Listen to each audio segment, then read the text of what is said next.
ഓ നീ ഇവിടെ വന്നിരിക്കുകയാണോ? വീട്ടിലെ വിരുന്നുകാരാരേലും വന്ന എവിടെയെങ്കിലും മാറി അങ്ങ് ഇരുന്നോണം. ദേ അമ്പ കുര്യച്ചൻ്റെ വീട്ടിലോട്ട് കയറിയിട്ടുണ്ട്. ഈ തിന്ന പാത്രം ഒന്ന് കഴിക്കൂടെ പെണ്ണേ നിനക്ക്? അതൊന്നും ഞാൻ തിന്നതല്ല. മൂത്ത മോളും കെട്ടിയോനും വന്ന അമ്മച്ചിക്ക് എപ്പോഴും വെപ്രാളോ. നമ്മളെ പോലെ താള് മൂപ്പിച്ചത് വല്ലതും തിന്നുവോ പോളി? അവന് നല്ലത് വല്ലതും വെച്ചുണ്ടായി കൊടുക്കണ്ടായോ? വക്കീല് വരുമാനോടുള്ള ഒരു സ്നേഹം. അതേടി, നീ പാപ്പച്ചനെ സ്വപ്നം കണ്ടോണ്ടിരുന്നോ? എടി, അവരുടെ ചായപ്പില കിടക്കുന്നതെന്നൊരു ഓർമ്മ വേണം. അവന് പോലും ആ തന്തയുടെ അടുത്തൊരു വിലയില്ല, അറിയോ നിനക്ക്? പിന്നെ അവിടെ കയറാൻ നിൽക്കുന്ന നിനക്ക്. പാപ്പച്ചൻ ചേട്ടൻ പാവുക, പനിനീർപ്പൂവിലെ രാഘവനെ പോലെ. അയ്യാ, അവിടെ ഒരു പനിനീർപ്പവും പാപ്പച്ചനും. നിന്നെ എപ്പ കെട്ടിയെടുത്തതാടാ? നീയാണോ പോത്തിനെ വെട്ടിയത്? എടാ, ഒരു പോത്തിനെ തിന്നാനത്തെ സമയം എടുക്കാറില്ലോടാ. ഇങ്ങനെ തെക്ക് വടക്ക് നടന്നാ മതിയോ പാപ്പച്ച? എന്തെങ്കിലുമൊക്കെ പണിയെടുത്ത് ജീവിച്ചൂടെ? ഇഷ്ടപ്പെട്ടില്ല. ഒരു അയൽവാസി എന്ന നിലയിൽ ഞാനൊന്ന് ഉപദേശിച്ച ഒരു വക്കീല് അവനെ കാണുമ്പോ ക്രിമിനടിയാ. ഒരു ചവിട്ട് വെച്ച് കൊടുത്താലുണ്ടല്ലോ, വല്ല കോപ്പി അടിച്ച് പാസ്സായതായിരിക്കും. കോപ്പി അടിച്ചിട്ട് നീ പാസ്സായില്ലല്ലോ. കൊണ്ടൊന്ന് വളം വെച്ചിട്ട് കാര്യമൊന്നും ഇല്ലല്ലോ. ഈ അപ്പൻ എന്തിന്റെ കേടാണ്? എന്നെ കാണുമ്പോ ചൊറിച്ചിലാണല്ലോ. തന്തയായി പോയി. ആ പട്ടിയോടുള്ള സ്നേഹം പോലും എന്നോടില്ല. ഒരപ്പനും മോനും നല്ലൊരു ദിവസമായിട്ട് പള്ളി പോയിട്ടില്ല. നിന്റെ ചെവി എന്താ പൊട്ടിയിരിക്കണോ? എടാ, പട്ടി കുറയ്ക്കുന്നത് കേട്ടില്ലേ? അതിനെ കൂട്ടിക്കട്ടെ മേലെ.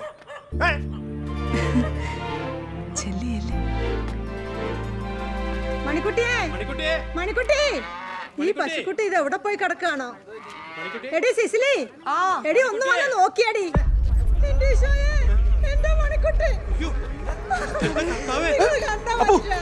എന്റെ മണിക്കുട്ടി, ഈ പട്ടി നമ്മുടെ മണിക്കുട്ടി കണ്ടോ എങ്ങനെ പട്ടി എന്റെ മണിക്കുട്ടീനെ. ഞാനിതെങ്ങനെ സഹിക്കുവേ? ഇപ്പൊ കൂടി പാല് കുടിച്ചു പോയുള്ളേ. എന്റെ ഈശോയെ, ഈ കാലമാരുടെ പട്ടി എന്റെ മണിക്കുട്ടീനെ നോക്ക മനുഷ്യ. അയ്യോ, അതെങ്ങനെ വളർത്ത ശീലം വേണ്ടേ? കൊന്നു തിന്നുന്നതല്ല പാരമ്പര്യം. എന്റെ മണിക്കുട്ടി, ഇതിനൊരു പരിഹാരം നിങ്ങൾ ഉണ്ടാക്കി തന്നോണം.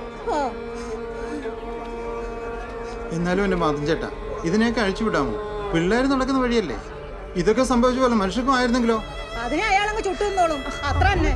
പറഞ്ഞിട്ടുണ്ടല്ലോ കുലുക്കൊണ്ടോ നോക്കിയേ.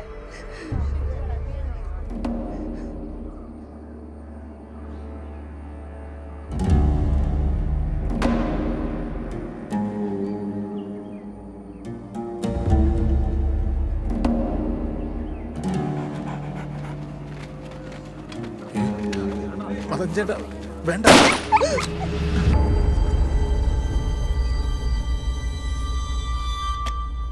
അയ്യോ അമ്മേ, മണിക്കുട്ടി കിണറ്റി കിടക്കുന്നേ. ഒന്ന് ഓടി ചെല്ലു മനുഷ്യ.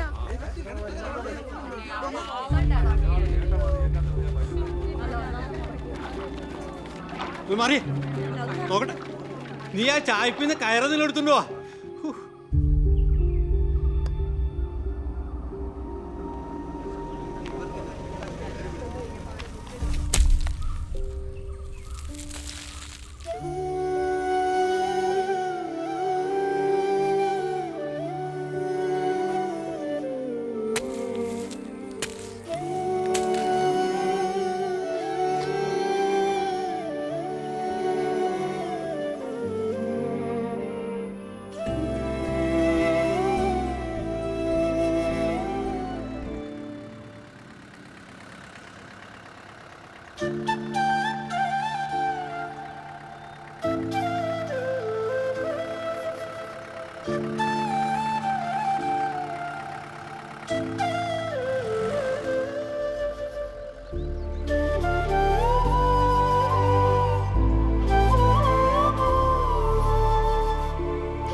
പട്ടി കടിച്ചു കയറി തന്നെ. അതെന്നാ വാറുണ്ണിയേട്ടനറുത്ത എരുമ ഗർഭിണിയായിരുന്നു, അതിന്റെ കുട്ടിയാ. അന്ന് രാത്രി തന്നെ മാത്തച്ചായൻ അങ്ങേരുടെ ഇറച്ചിക്കട കത്തിച്ചു. മൊത്തം ഡാർക്കാണല്ലോ.